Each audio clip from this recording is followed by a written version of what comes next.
À chaque fois que je parle à un de mes clients, je me rends compte d'une chose. C'est que le SEO aujourd'hui, c'est un métier où on doit porter énormément de casquettes et où il y a beaucoup de choses à faire. On s'équipe du coup de dizaines d'outils, on crée des checklists à rallonge, on finit par faire un audit technique en même temps qu'une refonte, en même temps qu'un audit sémantique. On a l'impression de faire énormément de choses.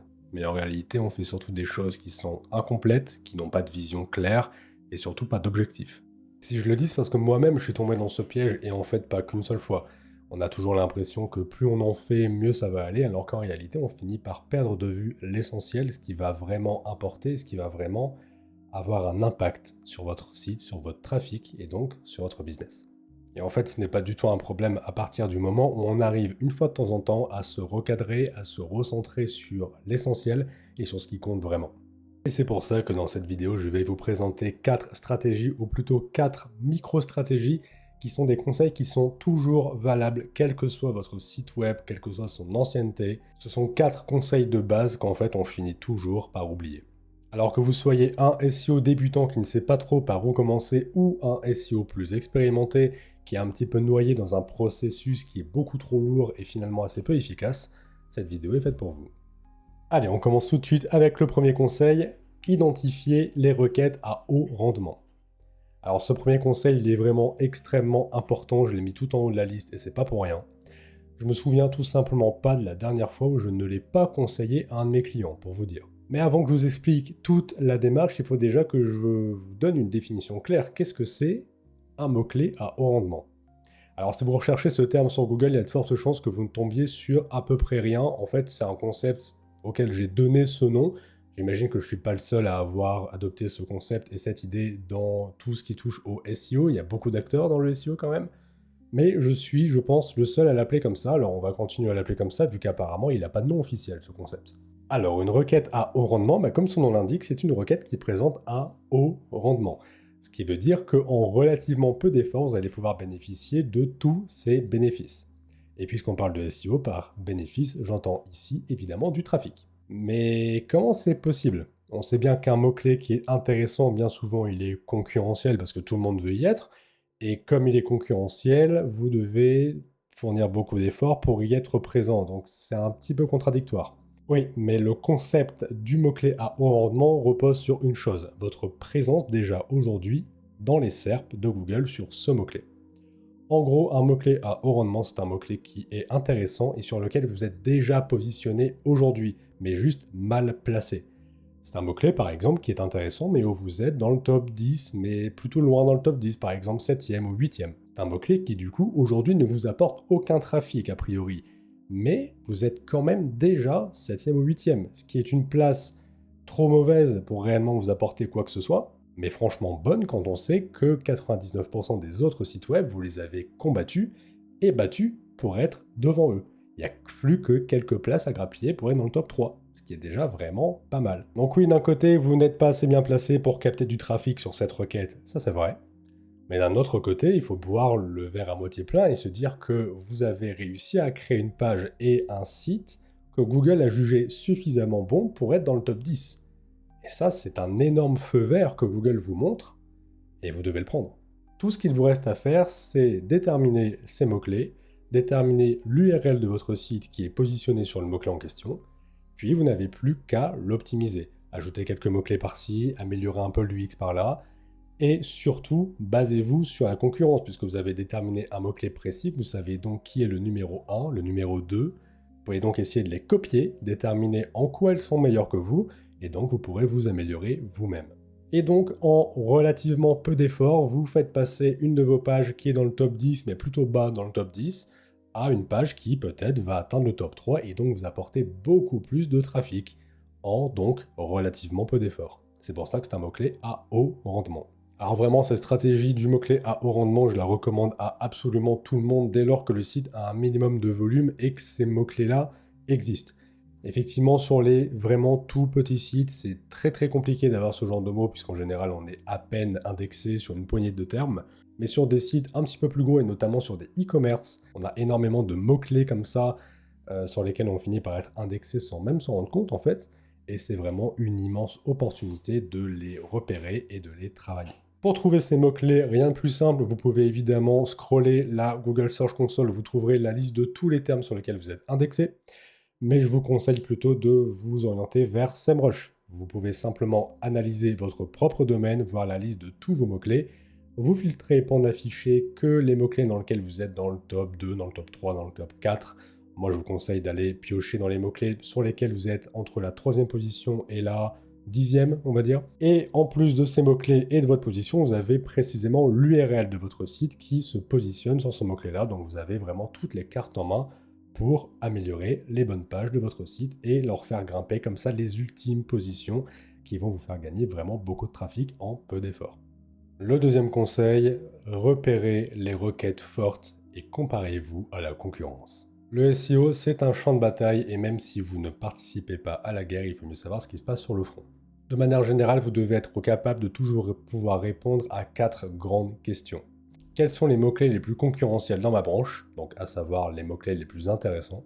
Quels sont les acteurs qui se battent aujourd'hui pour y être présents, donc vos principaux concurrents, en tout cas les plus gros? Quel type de contenu crée-t-il pour être présent sur ces mots-clés? Et enfin, probablement la question la plus importante, que font-ils de mieux que moi pour y être présent? Ces questions, elles vous permettent de toujours savoir ce qui se passe dans votre petit microcosme SEO à vous, à votre niche, et du coup, ça vous permet d'être potentiellement capable de sauter sur une occasion dès qu'elle se présente. Mais de manière un petit peu plus actionnable et concrète, connaître vos principaux mots-clés, en tout cas ceux de votre niche, ça va vous permettre de vous positionner vis-à-vis de la concurrence et de déterminer 3 positions principales de votre site vis-à-vis de la concurrence. Le mot-clé est accessible et est attaquable dès aujourd'hui. Vous avez déterminé un ou plusieurs mots-clés principaux hyper intéressants, mais aussi en général beaucoup plus concurrentiels. Mais vous avez aussi pu analyser les concurrents qui s'y trouvent et vous trouvez que vous tenez vachement bien la route par rapport à eux. Essayez de combattre vos concurrents de front en attaquant ces acteurs directement sur ces mots-clés. Ça peut être une stratégie gagnante si vraiment vous avez la force derrière. Mais attention à ne pas surestimer votre site par rapport à la concurrence. Deuxième situation, vous pourriez attaquer ces mots-clés plutôt de front, mais vous n'avez pas encore bien préparé le terrain. Dans ce cas-là, préparez-vous à la guerre. Améliorez votre EAT, par exemple, améliorez votre netlinking, améliorez la structure de votre site et organisez vos contenus en silo. On ne parle pas forcément de création de nouveaux contenus, on parle surtout d'amélioration de l'existant, histoire que le jour où vous serez enfin prêt à attaquer vos concurrents sur leurs mots-clés principaux, eh bien vous aurez tout votre site, toutes les optimisations à la fois techniques, sémantiques et structurelles que vous aurez opérées sur votre site qui seront là pour vous aider et vous n'aurez surtout pas de poids mort à traîner derrière vous. Enfin, troisième position, vous ne pouvez pas aujourd'hui attaquer vos concurrents de front. Ça arrive sur énormément de sites, c'est pas un problème en soi. Ce qu'il faut, c'est être un peu plus malin que ça et ne pas hésiter à aller les contourner. Dans ce cas-là, vous allez trouver des variantes des mots-clés principaux en essayant de trouver par exemple des mots-clés beaucoup plus longs. On appelle ça des mots-clés longue traîne. Des mots-clés plus longs donc, mais aussi plus précis qui vous apporteront certes beaucoup moins de trafic, mais un trafic beaucoup plus qualifié. C'est la meilleure méthode pour apporter du trafic sur votre site tout en esquivant la bataille avec les gros qui ne vous laisseront jamais votre place, en tout cas pour l'instant. Pour comparer votre site à ceux de vos concurrents et avant toute chose pour déterminer qui sont les concurrents de votre niche, je vous propose d'utiliser encore une fois SEMrush qui a vraiment 2 fonctionnalités qui sont excellentes et qui servent précisément à ça. La première, pour déterminer qui sont vos concurrents, ça va être simplement l'analyse de domaine. Vous scrollez un peu et vous allez trouver un graphique dans ce style-là qui vous montre qui sont vos concurrents. Tout simplement. Le deuxième outil qu'on va utiliser, c'est le Keyword Gap ou la possibilité de mots-clés en français. C'est un outil qui va référencer tous les mots-clés sur lesquels vous êtes présent et qui va les comparer à tous les mots-clés sur lesquels vos concurrents sont présents. Et surtout, et c'est vraiment le plus important, vous pouvez trier les mots-clés pour afficher par exemple que les mots-clés sur lesquels vous êtes présent et pas eux, les mots-clés sur lesquels vous êtes présent et sur lesquels eux, ils sont en dessous de vous. Mais surtout, le plus important, c'est d'afficher les mots-clés sur lesquels vous n'êtes pas présent, mais eux, oui. C'est en général là qu'on a le plus d'opportunités, puisque vous avez en fait pour chaque mot-clé potentiellement une page à créer qui est en retard par rapport à la concurrence. C'est une très bonne façon d'attaquer la concurrence de manière assez frontale. Troisième conseil, priorisez vos mots-clés selon le taux de conversion et plus seulement selon le volume affiché. Si vous regardez cette vidéo, que vous lisez l'article qui correspond à la vidéo, dont le lien est d'ailleurs dans la description, Peut-être que vous n'êtes pas vraiment coincé dans un process beaucoup trop lourd qui rapporte assez peu de résultats en termes de trafic. Peut-être que vous êtes dans une situation où votre SEO est relativement performant au vu de son volume, mais en fait assez peu efficient quand on regarde les conversions que le SEO vous apporte. Ça fait écho à une vision que je trouve d'ailleurs en ce moment beaucoup plus partagée, notamment sur LinkedIn ou dans les newsletters que je peux recevoir et que je partage totalement. Comme je le disais en intro, pour moi, le SEO d'aujourd'hui, c'est vraiment porter énormément de casquettes. On ne peut plus simplement promettre à nos clients plus de trafic, il faut que ce trafic ait du sens et qu'il ait réellement un impact sur le business de notre client, sinon à quoi bon? Ça ne sert à rien. Donc la vision que j'adopte de plus en plus, c'est de prioriser les mots-clés selon le volume, oui bien sûr, mais aussi et surtout par rapport au taux de conversion qu'ils pourraient m'amener. En gros, au lieu de me baser sur une liste de mots-clés qui est uniquement triée selon le volume annoncé par SEMrush ou un autre outil équivalent, j'essaye de comprendre ce qui se cache derrière le mot-clé et de vraiment me demander est-ce que tel mot-clé m'apporterait plus de ventes que tel autre mot-clé qui est pourtant moins intéressant au niveau des stats. Bien souvent, quand on fait cet exercice, alors oui, c'est beaucoup plus long, ça c'est sûr, mais on arrive à déterminer quelques mots-clés, même si c'est juste une poignée, c'est pas grave. On arrive à déterminer une certaine quantité de mots-clés qu'on aurait peut-être mis de côté auparavant et qui là, finalement, avec ce nouveau regard, nous paraissent beaucoup plus intéressants. Mon conseil est donc le suivant. Si vous pensez être dans cette situation où votre SEO est relativement performant mais vous apporte en fait assez peu de retombées commerciales, refaites une recherche sémantique ou à minima adaptez votre recherche sémantique précédente. Vous devez arrêter de créer du contenu inutile qui vous apportera seulement du trafic.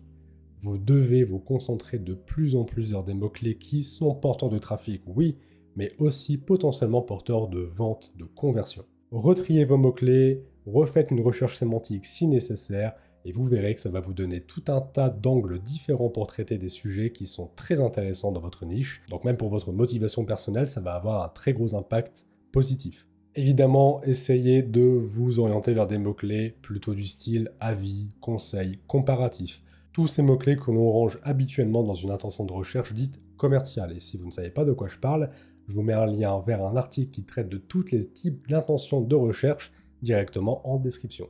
Conseil numéro 4, s'assurer que toutes les pages principales sont bien liées entre elles. Ok, là on va partir un petit peu de toutes ces histoires de mots-clés, on va dézoomer légèrement sur votre site. Comment sont reliées vos pages principales entre elles? Votre page d'accueil, vos pages catégories, vos pages produits, vos pages d'articles de blog et surtout vos landing pages commerciales qui sont probablement vos pages les plus importantes, toutes ces pages, comment sont-elles liées entre elles?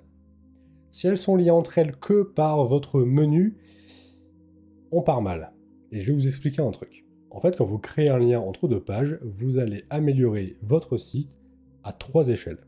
Bon, déjà, évidemment, vous faites un gros pas en avant question UX. Vous permettez aux utilisateurs de cliquer sur des liens que vous avez créés, qui sont comme des passerelles d'une page vers une autre page qui, normalement, devrait avoir un sujet assez connexe, un sujet qui est lié à la page sur laquelle ils sont encore pour l'instant.